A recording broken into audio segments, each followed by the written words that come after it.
Di video kali ini kita akan membagikan takaran ya ataupun cara menyemprot gulma rumput dengan menggunakan herbisida jenis Gramoxone. Nah, yang herbisida Gramoxone ini menggunakan sistem kontak ya. Jadi untuk reaksi di rumput itu dia lebih cepat.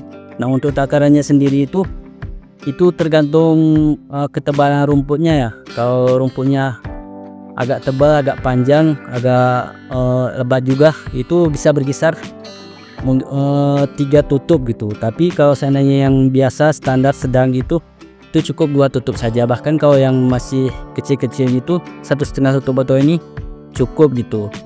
Nah, ini untuk semprot atau sprayer ukuran 16 liter ya takarannya. Di sini saya karena rumputnya yang di bagian sana agak tebal menggunakan 3 tutup botol gitu.